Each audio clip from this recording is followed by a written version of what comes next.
Welcome. This is For Better and Worth, the podcast where we don't believe you have to sacrifice your relationship while you build your net worth. We are your hosts. I'm Chris. And I'm Ericka Young, and we're so glad you joined us today. All right, y'all, come on. Let's get into it.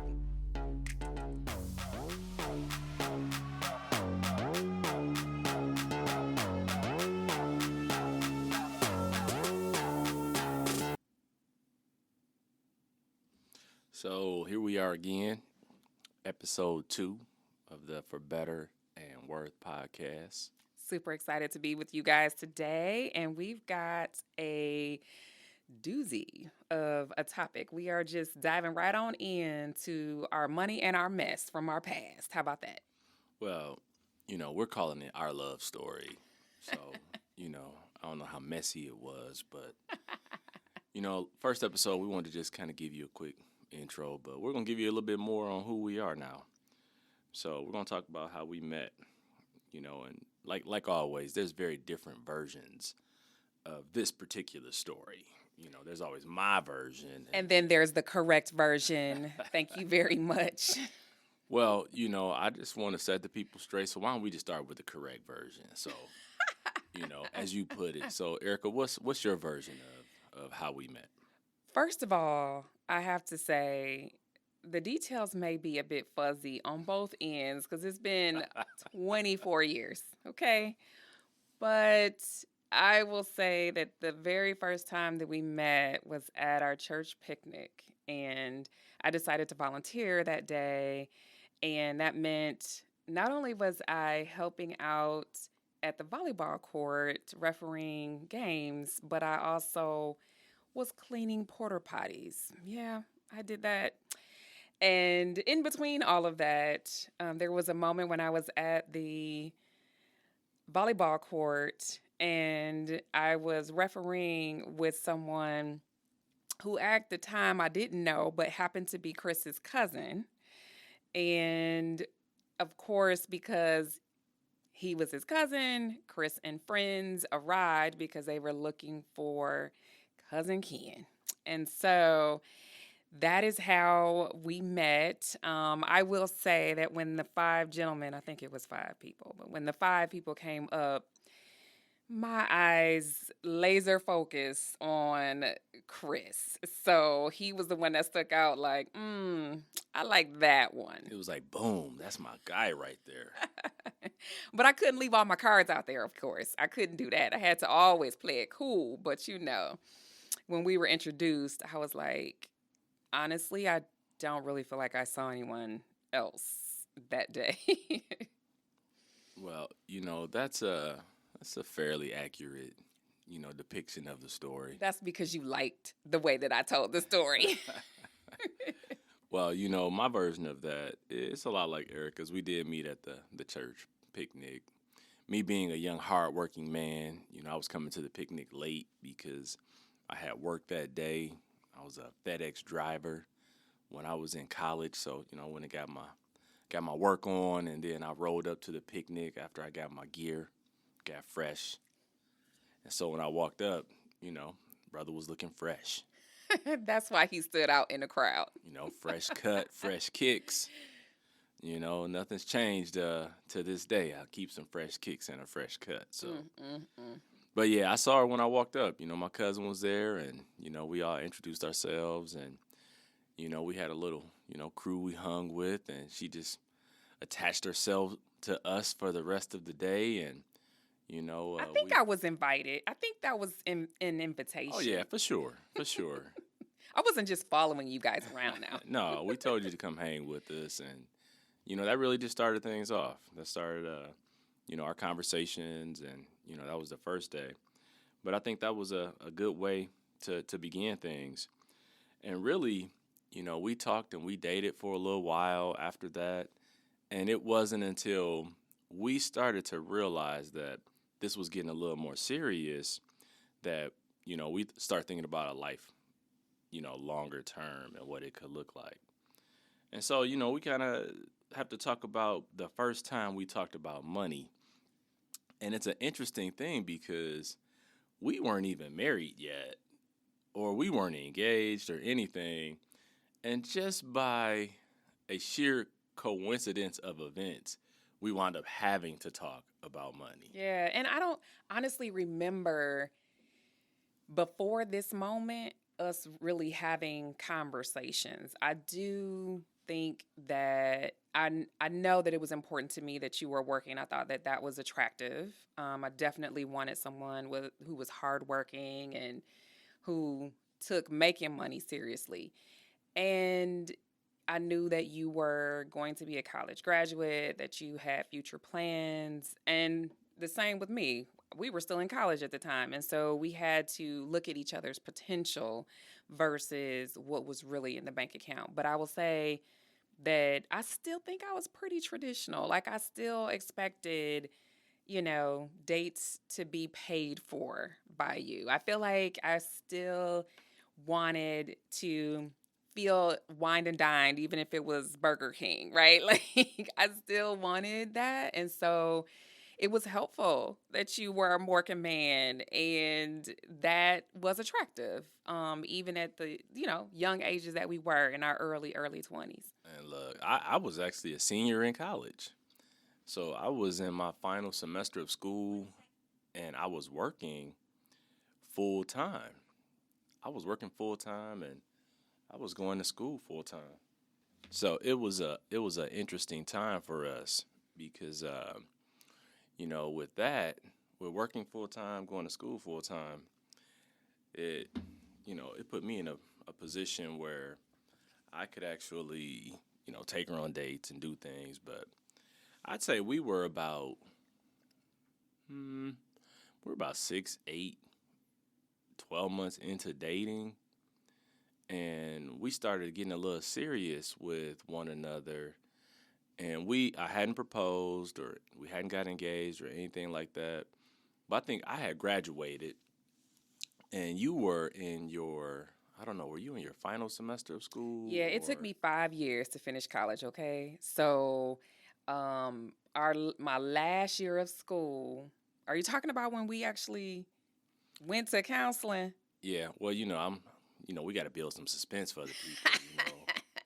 Keep you listeners engaged in our story. So, but yeah, Yeah, I mean, we were dating for a long time. It was about a year, almost a year and a half in when we actually started counseling because we wanted to ensure that we were committed to one another long term before he put a ring on it. I mean, that was the real deal. I think that we had differing ideas of where we were going to live, and I was considering a position in Arizona. I already had a position in Michigan, and the difference was, what does Chris want and where would we be if things progressed? And so that became a decision we had to figure out, and we were told that it might be a good idea to get counseling,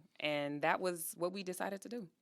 yeah, I found that was probably the most interesting part is that we were in discussion around what the potential could be as far as a life together. Would it be in Michigan and the place we grew up, or would it be this new adventure in Arizona, another state that we didn't know anything about? And me growing up in the city, I was like, 313 through and through. This is it where I'm going to be. it was 313 till I die. That's what he would say. So we were not in agreement about what we were going to do, where we were going to live, and if this was our next move. I mean, honestly, we had even talked about me going to Arizona, just, doing that for a year and then maybe getting married. And so we just had all these ideas that were disjointed, and it really was helpful to actually have someone help us talk through these options to figure out what would really work. Yeah, I think we came to the point where the one thing we could agree on was that, well, it may make sense for us to go to premarital counseling. And it was in the premarital counseling that they said, we told them this ridiculous plan we had to, spend a year apart, and then we'll get married. And they gave us the immediate, they kiboshed that. They squashed that thing immediately. Like, no, if you're gonna do it, then you guys need to just go together. And so it just started us down that road. And one of the first things that we had to do, or one of the early things we did in those counseling sessions, was we had to share our credit reports. And so here it is. We've been dating for about a year, year and a half, and I know her, but I'm like, I don't know her. I got to share my credit report. That's right. So let's talk about that a little bit. So Ericka, how did it make you feel to share your credit report with me? Oh my gosh, it freaked me out. I was scared. Period. Done. And at the same time, I knew that it made sense. I knew that sharing something that important was necessary, but I had made several mistakes in my financial life, even at the young age of 22. And so, I knew I had, student loan debts. I had some credit cards. I had a delinquent item on my credit card. I had a car payment, all of this in my early 20s. And I really was unsure of how that behavior and that debt would be received. And so I was really nervous and scared and unsure of if Chris would still want to take this journey with me. And this is why I think counseling is so important and was so important to us, is because you can figure out early on, before you make the biggest decision of your life, if you can take those kinds of things on, or how will you work through it. And but in the very beginning, absolutely not. I just was beside myself, did not want to share, and felt incredibly vulnerable. And there was a lot of shame for what I had done. There were slow pays, late pays, and a delinquency on my credit report because no one taught me how to manage money. And so there was a lot of misgivings about that whole assignment. And I was afraid. I was definitely afraid. So, how did you feel? Well, you know, initially I was like, wow, this is moving pretty quickly. And when I shared it at first, like you, I was kind of like, well, man, I felt kind of vulnerable, just exposed, because my good decisions and my bad decisions will all be right there on paper for you to see. But it was funny. We were sitting next to each other, and he said, "All right, you take hers, and he take yours. You guys go ahead and exchange." And then we like exchanged them. With some hesitation. Right. And so then when we started to look at them, what I began to realize is that, oh, okay, we're about at the same level as far as how much debt we were bringing into the relationship, and, credit cards, car notes, student loans. We had all of those things. But we were, about the same level. And once I looked at it, it started to make me feel like, okay, we can conquer this. Mm-hmm. We can handle this, because one thing Erica knows about me is, even back then, I've always been really ambitious and driven, and, really trying to make my way, with college, or, my motto is every day I'm hustling. I keep Rick Ross on repeat sometimes just so I can be reminded, because I'm a hustler at heart. And so I didn't feel, after we shared, I felt more relief. And if I thought about, what she was bringing into the relationship, I wasn't as concerned, because I was like, you know what, together we can get over this. Together we can conquer this. But we would have to plan. It wasn't going to happen by itself. And if we weren't careful, we would just, do more, which ultimately we did incur more debt before we really got wise and, changed the way we did things. So, And there was another conversation that I'm just now remembering that happened in that counseling session. Chris was on the path to be a teacher, and I was going to have a job as an engineer. And they asked, or the pastor who was counseling us asked, so let's talk about how you see your days being, and then also how will either of you feel if Chris doesn't make as much money as Ericka? And I was like, that's an interesting question. And of course, you're madly in love and you were like, nothing's gonna, get in the way. But I'm curious, Chris never did go down that path, right? But, what are your thoughts on, the wife making more money than the husband? Well, you know what my thoughts are today. I'm like, go out there and get that money, baby. Go out there and do it. But I think a lot of men have issue with, their spouse making more money than them. Their wife bringing home more. And there was a period of time where you did make, more than I did. And first couple of years of marriage, you might have made more, and then I reached a point where, my sales career at that point kicked off. I really started making, money, and I've just progressively gotten better. But I don't think a lot of men would handle that well, because men, we're prideful. We got ego, and we want to, conquer and provide. And I have that in a lot of ways, which I've been very driven on, trying to reach certain income levels and eliminating debt and making sure I provide for you. And now we have daughters, and so I've always wanted to make sure I did that. But early on, I didn't have a problem with it, and I still to this day don't think, me personally, I have a problem with it. And it's probably easier for me to say now because, let's be honest, your boy came up. Yeah, I got him when he was on the come up, let's be clear. And I like to believe that he's making the kind of money he's making because a sister got involved, okay? It's just like She that. saw my potential. I People. did. I did. I have to admit. It's just like that joke that pastors, will say. Um, that what I think it's Barbara Bush who, someone says, hey, I saw your old boyfriend from, back in high school. Man, what's he up to? And they're talking about how he's not up to much. And they're like, wow, Barbara, that really could have been you. And she's like, no, no, no, no. He'd be president if he married me. Right. That's like the story of how we met. There's one version, there's two versions.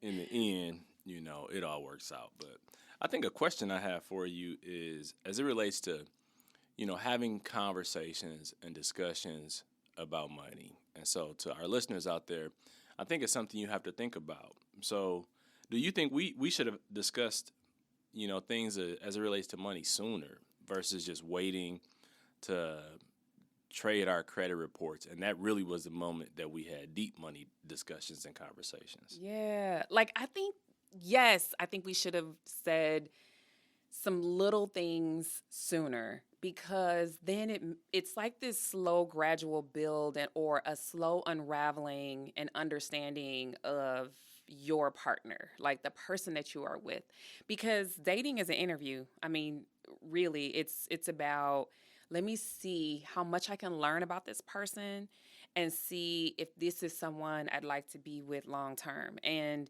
that should go for a money conversation as well. And so it's those little things about tipping when you're at a restaurant, or how much people spend, in certain areas, or are you saving and for what purpose? How much might you make when you get out of college? I mean, that was a question that neither one of us had really thought about, but it came straight in our face when the pastor mentioned it in counseling. And so I think it's really good to get comfortable with these conversations when they are those mini conversations that give you an eye or an insight into someone.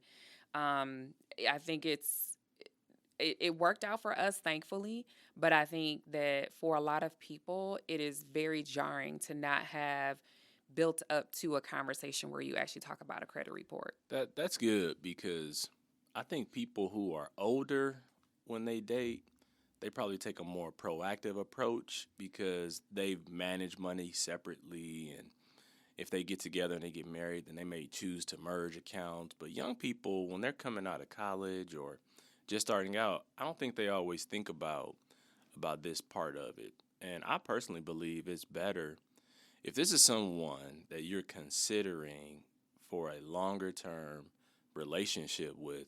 I think it's just wise. It's just smart to have those conversations to begin to understand, are we, similar, like minded, or do we have fundamental differences on how we approach money management? Because, it could be different. Yeah, and I actually think, like, when I have worked with some of my clients, I've seen that people are much more, they're knowledgeable, but they're also cautious and reserved when it comes to discussing money because I built this. You know what I mean? Like, they have this mentality that, wow, this is mine, right? And I don't want anybody to take what is mine. And I work hard for this and I don't need to share.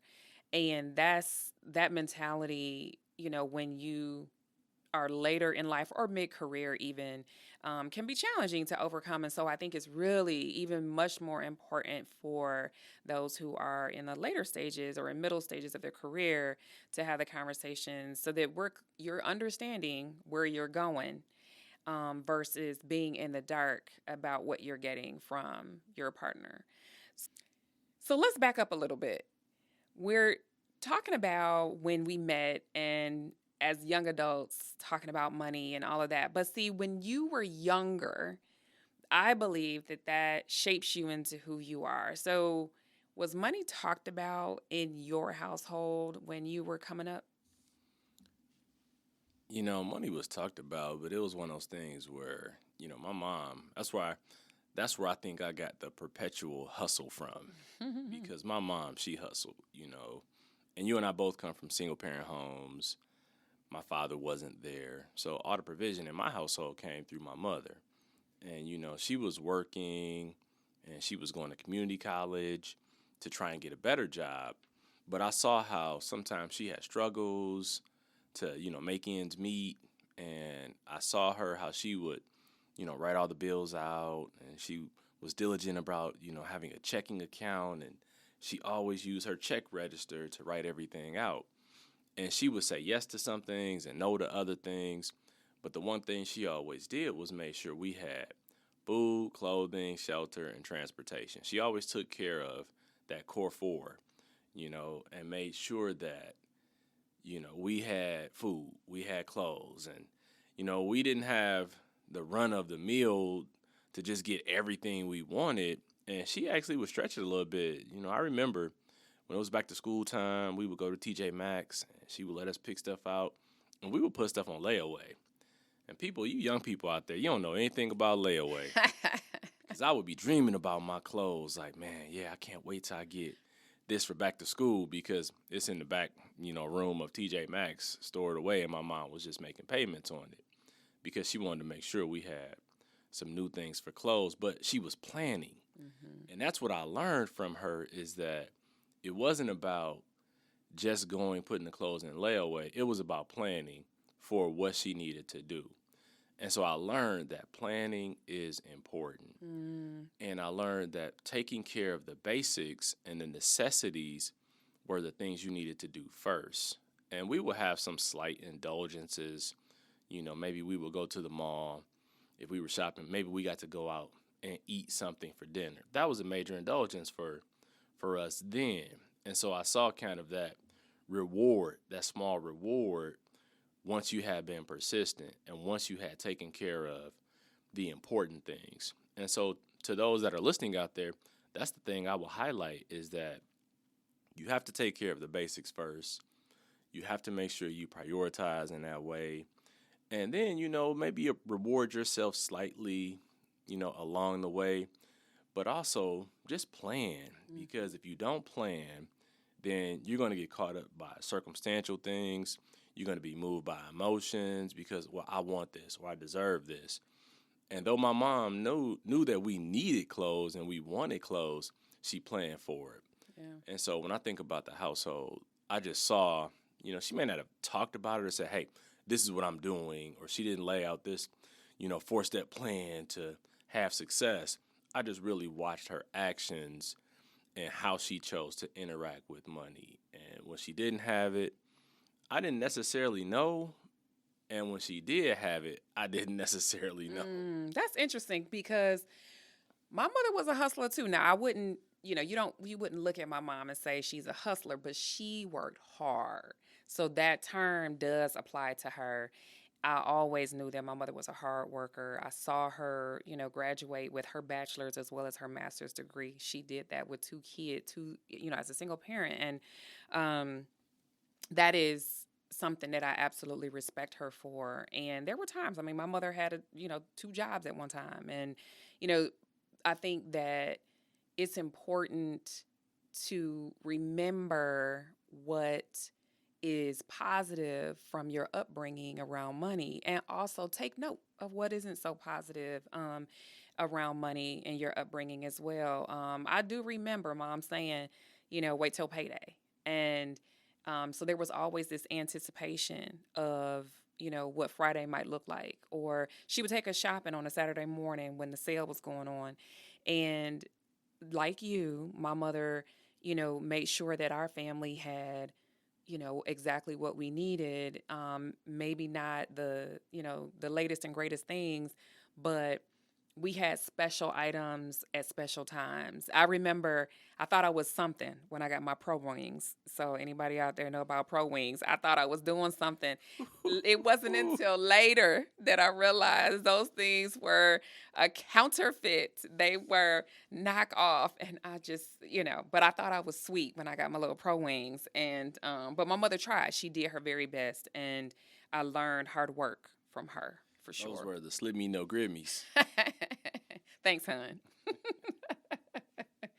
So here's what's crazy is many people, when they are thinking about bringing up the money talk, they decide that it's important to wait 6 months into a relationship. There's this study by Goldman Sachs, and they mention that people think the optimal time is about 6 months in. And while that was sooner than when we had a real conversation about money, gosh, I feel like that's a long time too, don't you, Chris? I think, 6 months, if you're serious with somebody. And so by the 6-month mark, that's why probably most people would say that, is because now you're beginning to be invested. So I don't know. I think that might be the right time. Yeah, I think it depends on the question. I really do. I think it's those little things that you can really be noticing earlier on. But when we're talking about how much money do you make, or how much money do you have in savings, or let's talk about the FICO score, or how much debt do you have, those kinds of things, probably after 6 months, I think would be safe. Those are some of those guarded questions. Yes. It's like you could start talking about, habitual type things, like, how do you approach money? What are your long-term goals? Or just start the conversation. And so when you think about that, is it worth it? You got to start having a conversation early. That's what I say. And I don't think it's ever too early to start having that discussion. 6 months is probably a point where I would say if you're getting into a serious relationship, that's when you should start doing it. So to me, is it worth it? Absolutely, to invest in that conversation, especially if you're thinking this is going to be someone that's going to be a long-term partner. So is there a point where you feel like it's too late? Like it's too late to, like, you have waited way too long to have a money conversation that is of significance?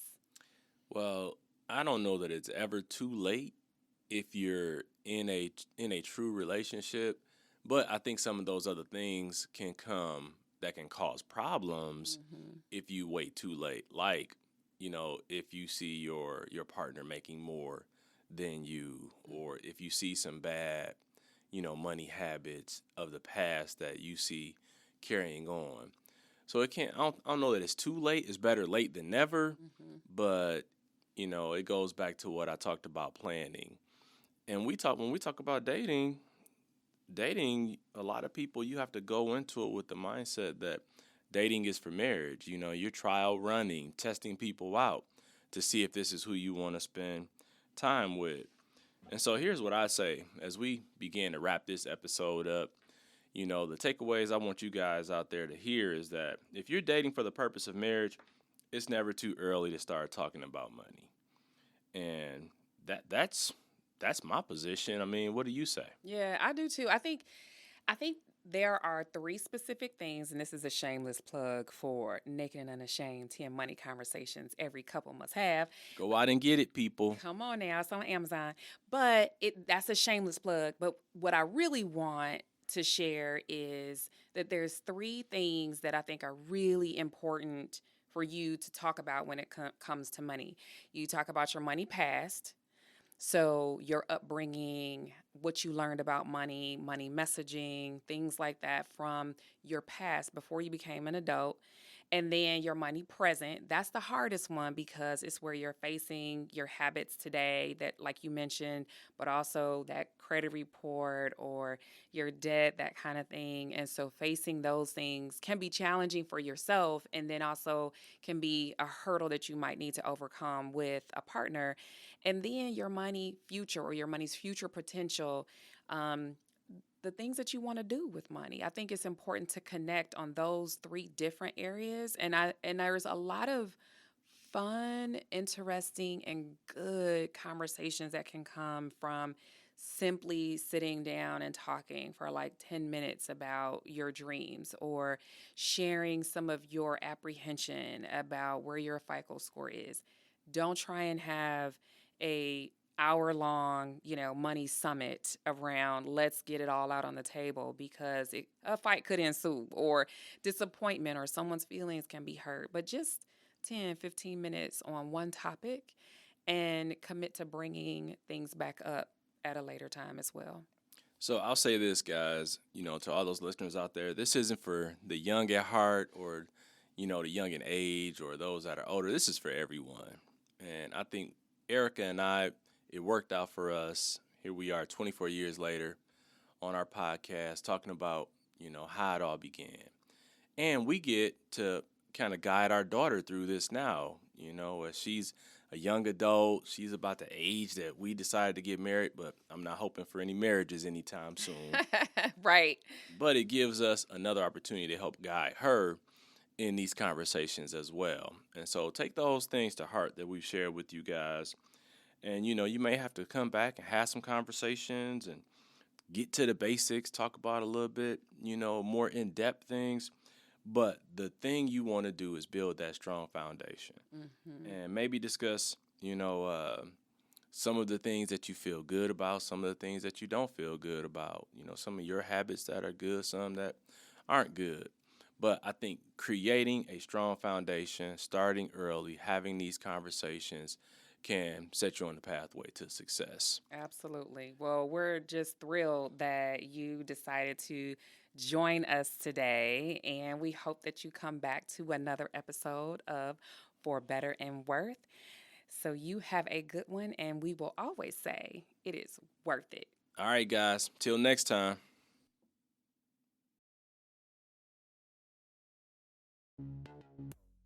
Thank you for spending some of your time with us today. We appreciate all your support, so be sure to subscribe, rate, and review us wherever you listen to this podcast. You can find us on Instagram at For Better and Worth. And sign up for our email on forbetterandworth.com. Till next time, we're out of here.